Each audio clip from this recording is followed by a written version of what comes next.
இஸ்ரேலிய உயர்மட்ட குழு ஒன்று மாஸ்கோ சென்று ரஷ்ய பாதுகாப்புத்துறை அதிகாரிகளை சந்தித்து நடத்திய பேச்சுவார்த்தைகள் இஸ்ரேலிய விமானங்களுக்கு சில எல்லைகளை பாதுகாப்பாக திறந்து விட்டிருப்பதாக தெரிய வருகிறது. இஸ்ரேல் நீண்டகாலமாக செய்த முயற்சி இப்போது பலன் கொடுத்திருக்கிறது. ஏதோ காரணங்களுக்காக இஸ்ரேலின் கோரிக்கையை ஏற்றுக்கொண்டிருக்கிறது ரஷ்ய பாதுகாப்பு அமைச்சகம்.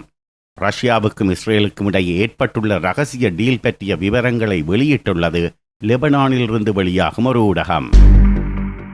இஸ்ரேலிய விமானங்கள் சிரிய அரபு குடியரசின் வான் பகுதியில் இயக்கப்படுவதற்கு ரஷ்யா அங்கிருப்பதொரு தடையாக இருந்து வந்தது. இஸ்ரேலிய விமானங்கள் அந்த வான் பகுதியில் பறக்கக்கூடாது, மீறி பறந்தால் விரும்பத்தகாத விளைவுகளை சந்திக்க நேரிடும் என்று ரஷ்யா வெளிப்படையாகவே கூறி வந்தது. ஆனால் அதன் பின்னரும் ஒரு சில தடவைகள் இஸ்ரேலிய விமானங்கள் அந்த வான் பகுதியில் பறந்து நடவடிக்கையில் ஈடுபட்டுவிட்டு திரும்பிச் சென்றன. ஒரே தினத்தில் இஸ்ரேலிய விமானங்கள் 3 தடவைகள் அந்த வான் பகுதியில் பறந்து திரும்பியது தொடர்பாக பரபரப்பு மீடியா யூடியூப் சேனலில் காணொலி ஒன்றை வெளியிட்டிருந்தோம். அப்போது ரஷ்யா எந்த எதிர் நடவடிக்கையையும் எடுக்கவில்லை. அதன்பின் கடந்த வியாழக்கிழமை இஸ்ரேலிய பாதுகாப்பு அமைச்சின் உயர்மட்ட குழு ஒன்று மாஸ்கோ சென்று பேச்சுவார்த்தை நடத்தியது. அந்த பேச்சுவார்த்தையின் போது இரு நாடுகளுக்கும் இடையே முக்கிய டீல் ஒன்று ஏற்பட்டதாக தகவல் வெளியானது. இஸ்ரேலிய பாதுகாப்பு அமைச்சகம் சம்பிரதாயமான ஒரு செய்திக்குறிப்பை மட்டுமே வெளியிட்டது. அந்த செய்திக்குறிப்பில் ரஷ்யாவும் இஸ்ரேலும் பாதுகாப்பு தொடர்பான சில விஷயங்களில் நேர்மறையான சில முடிவுகளை எடுத்துள்ளன, இரு நாடுகளுக்கும் இடையே புரிந்துணர்வு ஏற்பட்டுள்ளது என குறிப்பிடப்பட்டிருந்தது. ரஷ்ய பாதுகாப்பு அமைச்சகம் எந்த தகவலையும் வெளியிடவில்லை.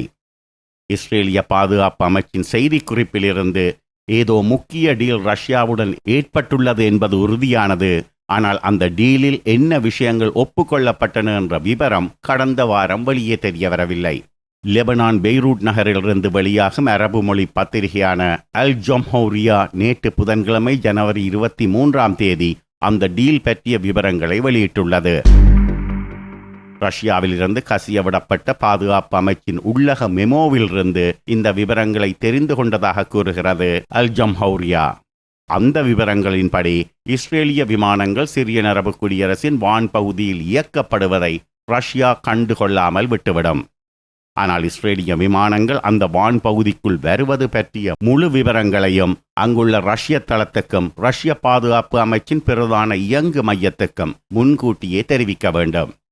எத்தனை மணிக்கு இஸ்ரேலிய விமானங்கள் அந்த வான் பகுதிக்கு வரப்போகின்றன, மொத்தம் எத்தனை விமானங்கள் அந்த ஆபரேஷனில் கலந்து கொள்ளப் போகின்றன என்பதில் தொடங்கி இஸ்ரேலிய விமானங்கள் எந்த எல்லைக்கு மேல் பறந்து உள்ளே வரப்போகின்றன, எந்த எல்லை வழியாக வெளியேறப் போகின்றன, எவ்வளவு நிமிடங்களுக்கு இஸ்ரேலிய விமானங்கள் அந்த வான் பகுதியில் பறக்கப் போகின்றன என்று முழு விவரங்களையும் முன்கூட்டியே தெரிவிக்க வேண்டும்.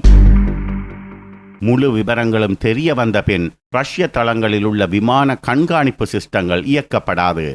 அதே நேரத்தில் இஸ்ரேலிலிருந்து குறிவைப்பதென்றால் இஸ்ரேலிய எல்லையிலிருந்து 85 கிலோமீட்டருக்கு உட்பட்ட பகுதிகளை மட்டுமே குறிவைக்க வேண்டும். அவையும் ஈரானுடன் தொடர்பு கொண்டவையாக மட்டுமே இருக்க வேண்டும்.